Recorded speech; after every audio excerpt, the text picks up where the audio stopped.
Good morning. Let me welcome you to this press conference. The international community has gathered to Vilnius today. We are hosting an international conference called Towards the Recovery of the Culture Sector of Ukraine. It is established by Lithuania together with Ukraine and UNESCO, and it is under the auspices of the Prime Minister of Lithuania.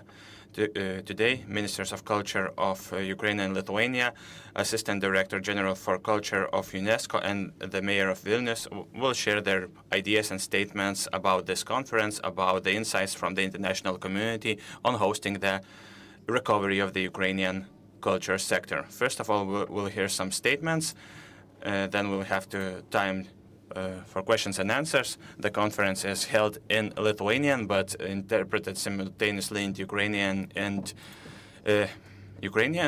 English. So we will begin by the Minister of Culture of Lithuania, Mr. Simonas Kairys. Good morning.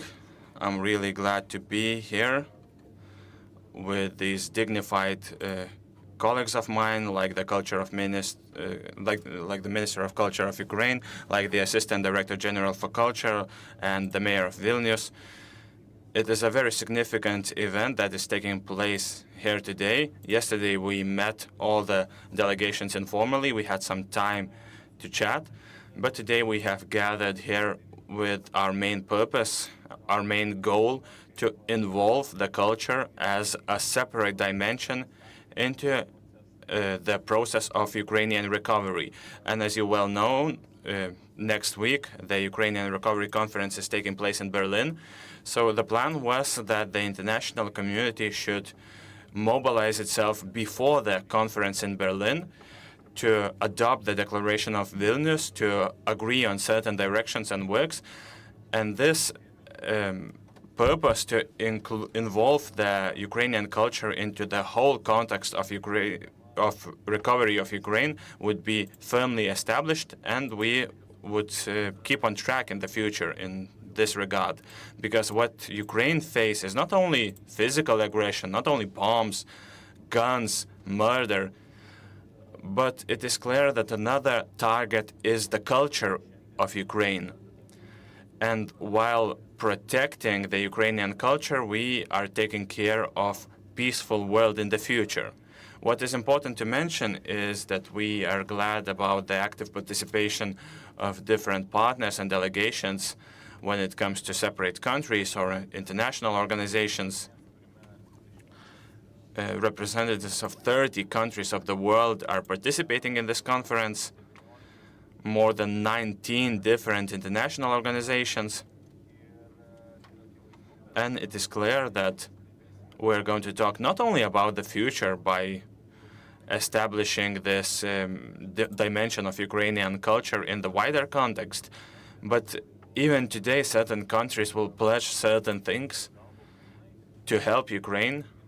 And during the conference, Ukraine and experts will present the current context in Ukraine and the things that they mostly need right now. And those priorities are well defined. Lithuania will respond. And one of the areas where we are going to support Ukraine is strengthening the competences of Ukrainian experts, especially when it comes to such topics like restoration, digitization. So our national authorities will work on a mutual program, mutual model to create a system in this regard and to make this whole process smooth and clear, with clear vision of the future when it comes to scholarships, trainings, sharing of competences. We are going to visit a restoration center today. We will discuss in very practical terms, and eventually cultural dimension, Ukrainian pathway towards the EU. This is another area where Lithuania plays a very significant role.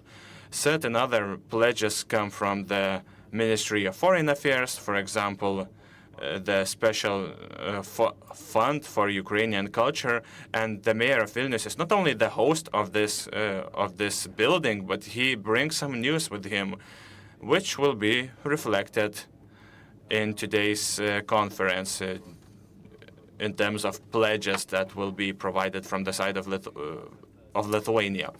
So once again, I'm really glad about this gathering of the international community here in Vilnius. And I think that this conference is a breakthrough. So we must understand that in Ukraine, heritage is another battlefield, and we have to protect these things, we have to save them, and keep on assisting Ukraine in the area of culture and heritage. Thank you, Minister. Now I'll give the floor to the acting Minister of Ukraine. Пане заступник генерального директора, пане президент міста Вільнюса. Thank you, Mr. Minister of Culture, Mr. Mayor of Vilnius, ladies and gentlemen. Today we have great opportunities opened up in front of us. We have an opportunity to express our needs. There'll be opportunities for new partners to contribute to meeting our needs. There will also be an opportunity to express this determination to support Ukraine. We remember very well the moment when the Minister of Ukraine addressed the Director General of UNESCO, Ms. Adriana Zulay, with the call for the international community to contribute to the recovery of Ukraine's international heritage. We are grateful to the government and the Minister of Culture of Ukraine, of Lithuania, who were the first to assist us in stretching their assisting hand with a view to helping Ukraine to tackle the problems it faces today and to see the way forward and to move on this path forward while understanding as to which resources are needed and what result is envisaged. Ukraine with UNESCO has understood the major way forward and the main challenges that we need to see in front of us. And we're going to speak about this during our conference today with our colleagues.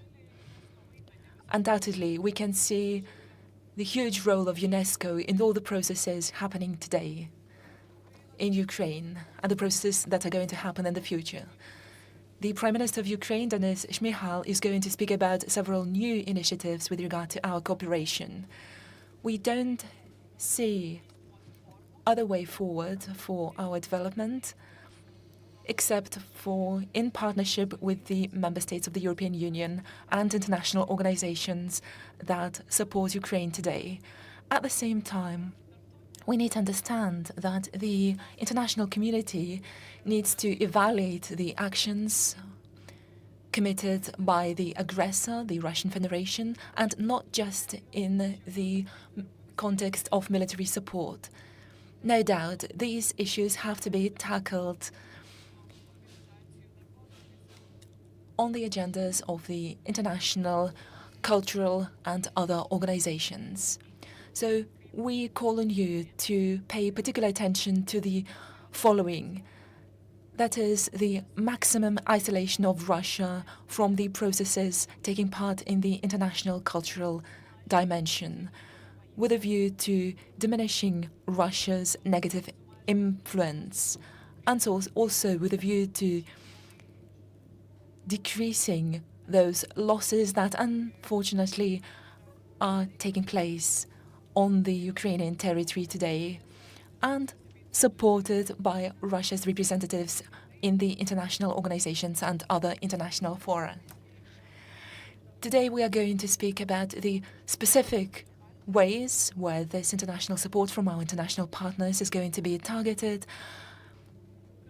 And together with UNESCO, we have drafted more than 20 projects that can be presented today to our potential partners with a view to organizing the potential cooperation in this regard. Namely, with a view to implementing emergency works or the restoration of international heritage. It is also important to speak about the restoration and preservation of the contemporary cultural processes and the contemporary Ukrainian cultural life. We need support like this so that the current cultural actors and artists have an opportunity to performing their activities and contributing to the Ukrainian and international cultural context. It is of high importance, and I am sincerely grateful to you, Assistant Director General for Culture, Mr. Ottone, for your support in this regard, for the preservation of the intangible cultural heritage in Ukraine. Thank you, UNESCO, for the work that this organization is carrying out in the context of the recording intangible cultural heritage. This is of high importance because this not just records unique differences of us as the Ukrainian nation, but also records these unique Ukrainian cultural heritage aspects. We thank the Prime Minister of Ukraine, who made an opportunity for us to gather on the territory of that great city. Ukraine remembers from textbooks and from scientific articles the period when Ukraine and Lithuania were one unit, one state. I hope that very soon Ukraine will become the member of the European Union family, and this connection will be perpetuated in the new format. And these countries that today recognize the true human values, and these international organizations that recognize these human values, only we, all of us together, will manage to create respect for human life and shared values. I wish us all successful work today during today's conference, and I hope that the words today uttered by Minister of Culture while speaking about the constant topicality of Ukraine's problems will find solutions in the resolution of the conference. Thank you. Now we would like to give the floor to Mr. Ottone, Assistant Director General for Culture of UNESCO. Thank you. So first of all, let me thank our dear ministers, dear mayors, and our partners that are gathered today with us.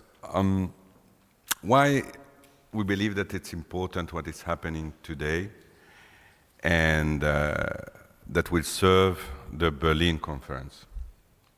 I would say three reasons. The first one is since last year, in 2023, there was the assessment of a recovery and reconstruction in the cultural field for Ukraine of $6.9 billion US. So we are talking about enormous loss.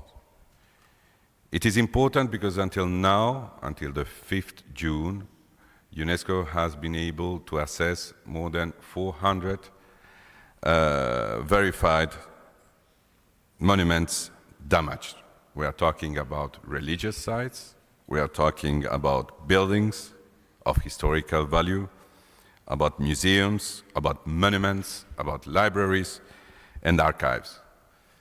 And the third most important is that last year when our Director General, Audrey Azoulay, was visiting Ukraine, specifically in Kiev, he met President Zelensky, and they agreed upon to have this conference specifically on culture. As you will remember, last year in London, there was this huge event for the reconstruction and recovery, where culture was mentioned, but was not part of the agenda. We, as the specific organization for education, culture, science, and communication and information of the UN, we truly believe that you cannot leave culture and heritage behind. There cannot be any recovery plan if you don't integrate at the beginning culture. For a simple reason, what is targeted when we are talking about destruction of cultural heritage? It's history, memory, identity, and society. So at the end, if we are not able to integrate it in the first phases, and as we plan to do today, is to share with you this action plan that was built on very specific 6 priorities, we believe that we will not be able, with all our partners, to help Ukraine, not only to be confronted with the situation of this full-scale invasion that happened 2 years ago, but to be prepared when peace will come back, to be sure that we are not only rebuilding buildings, that we are maintaining what is today mentioned as part of the living heritage of Ukraine, that it's fundamental for the identity of the people and the communities that are living there. And I believe that since the 2 years ago, when we started to coordinate the international action and help for the recovery, it also moved UNESCO in the sense that normally what UNESCO has done in the past has been to intervene after a conflict. Today we are intervening during a conflict. So it has also changed the way that we are working on the ground. It makes it more difficult? Yes. It makes it more urgent? Yes. But it helps to build about what will be needed in the future. We're talking about digitalization, and you mentioned it, Minister of Lithuania. It means inventories. It means having places where the cultural activity doesn't stop during a conflict. And that's what we are doing in Lviv with the Cultural Hub. That's what we are doing with the law enforcement with the neighboring countries, so that illicit trafficking is stopped. To conclude, what we truly believe is that in parallel of all this work, we have to ensure livelihoods to the creators that today cannot continue to work. We have to ensure freedom of artistic expression. That's the most important. We have to ensure that all those artists that today want to give a sense of hope can continue to deliver the message, and ensure that no more cultural, symbolic assets are destroyed in Ukraine, because it's the sense of what we believe in a society that is respecting multilateralism, that's dialogue, and uses the cultural diplomacy as part of the structure of building peace. So we are very keen to see how, with all our partners, we will today deliver this action plan and how it will be integrated in what will be the Berlin conference. So thanks once again to Lithuania, because we have the opportunity to be here and to speak about what is important for communities and the people of Ukraine. Thank you so much. Dėkojame ponui Ottoniai. Thank you, Mr. Ottone. Now I'll give the floor to the Mayor of Vilnius, Mr. Valdas Benkunskas. Good morning. It is great honor to host such esteemed guests in the city of Vilnius today, especially while discussing the topic of high importance, such as the recovery of Ukraine's cultural assets. When we are speaking about this brutal war of aggression by Russia against Ukraine, we mean the loss of life, destruction of cities, and this is the great tragedy. But Ukraine's cultural heritage and destroyal of Ukraine's cultural heritage is the area that is far less seen. We see thousands of cultural assets of Ukraine being destroyed, and we can see that Russia is doing this on purpose by trying to erase Ukraine's identity and history by trying to justify the reasons for this brutal war. We understand this logic of action by the aggressor because during the times of Soviet occupation, our intelligentsia was deported to Siberia, and all the objects of cultural heritage were tried to be destroyed. So we know very well this experience, but we managed to stand up against that and to survive. And now we have this objective in front of us to help Ukraine to preserve and restore its cultural heritage. I can say that the city of Vilnius helps a lot for Ukraine in various areas. Together with the city partners, we're helping in areas that are closest to the citizens, such as the energy services, utility services, etc. But we also want to pay attention to the area of cultural heritage preservation in Ukraine. Therefore, the Vilnius city municipality has in its budget the special foundation in this regard, and we are ready to pledge 300,000 euros for the Taras Shevchenko Theatre reconstruction by installing a concert hall of 300 seats, which would be shielded against the airstrikes and installed while bearing in mind all the contemporary realities. So the Vilnius city and Taras Shevchenko has this close bond because several decades ago, Taras Shevchenko, very famous artist who made a bright mark on the history of Vilnius. We have a street named in the name of Taras Shevchenko. We know this phrase said by Shevchenko, for the freedom of yours and ours. And we are seeing our heroes going to Dnipro with this phrase in their lips. Slava Ukraini. Dėkojame. Thank you, dear Mayor. Thank you, all the participants, for your statements. Now we have some time for questions. We have the microphone here, so please introduce yourself and who do you address the question to. Hello, I am Augustas from BNS. Dear Minister, I have a question for you. You mentioned that Lithuania will have certain pledges for the recovery of Ukrainian cultural sector, so maybe you could present them. The mayor mentioned the amount. Could you name the specific initiatives? You mentioned the involvement of experts into reconstruction work, so what particular pledges will Lithuania ensure?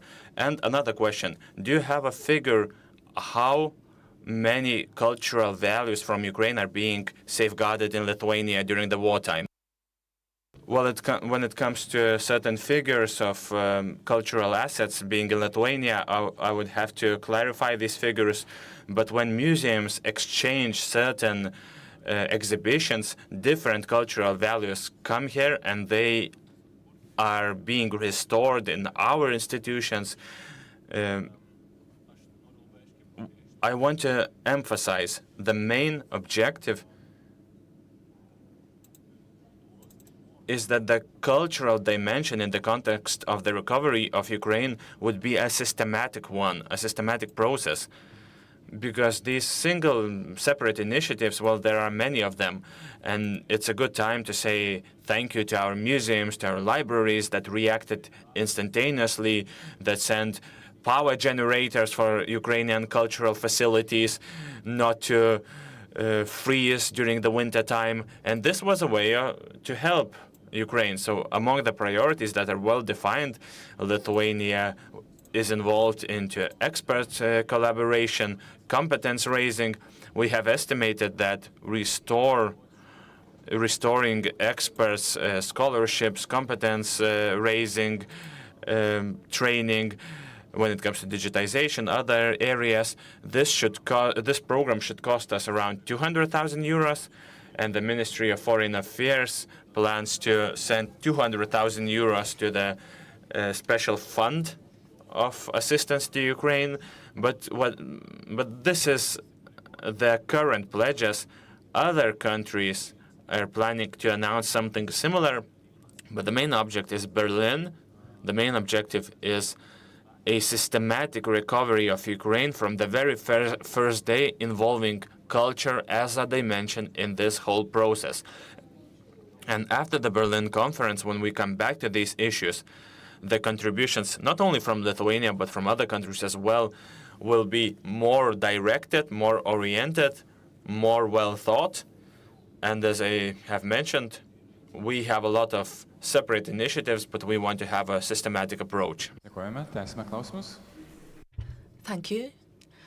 So, to specify, as far as I understand, today in the declaration, the need will be stressed for this recovery, or are there going to be specific pledges from the part of Lithuania? The Minister. In the Berlin conference dedicated to the recovery of Ukraine, there are not going specific pledges. Of course, judging from the previous formats, it is obvious that recovery is necessary, and we've been speaking about the restoration of schools, kindergartens, etc. So the objective of all our international partners today is to stress the role of culture in the area of restoration. All the other matters are near this declaration, and certain things that Ukraine will be able to bring with it as an agreement, together with certain specific priorities that each country can help without waiting for the creation of specific mechanism. Thank you. Now, Edvardas Špokas, LRT National Television. The question to Minister of Culture and Mr. Ottone. Speaking about specific actions, what actions do you see that the international community could take with regard to the preservation of cultural assets, specifically? І розв'язання її проблем не може бути. Well, as regards the tackling of problems of culture, this cannot be postponed to the post-war period. It is important for us to implement specific things already today. For example, speaking about the immovable real estate cultural objects, we understand that the processes are possible only in certain isolated locations. We also know that we need to ensure the work in the context of restoration and the pre-emergency actions. Today we have specific proposals that we are going to present to our partners during the conference. Now, speaking about the specific assets, today we have a huge challenge, namely the human capital. Ultimately, the culture is being made not by institutions, but by people. And today we are losing people because they are being killed or because they change their course of action and they are taking arms in their hands and putting up uniforms. We are losing those people. Some of them are moving abroad. And we can feel a huge lack of people working in the area of culture, especially in the topical areas for today. The minister has mentioned those things, and it is true. Today, the major challenges for us are getting ready for the work of restoration during the post-war period, and for that we need not just money and technologies, but also people. Now, speaking about the support for Ukraine in the areas of the training of professional restorers, this is also an important challenge for us. Several other challenges are going to be mentioned during today's conference, and these are very specific matters. Until the full-scale invasion, the training of restorers were carried out in almost 80 training institutions, and today only 30 of them are left. However, they are graduate students, there are students, but there is nobody to teach them, nobody to train them.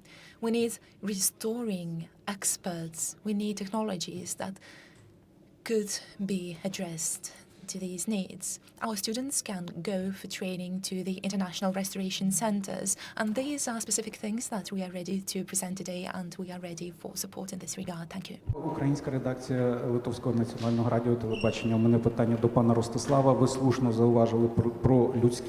I have a question to Mr. Rostyslav. You mentioned human resources. First of all, I would like to ask about the conscription of cultural sector employees.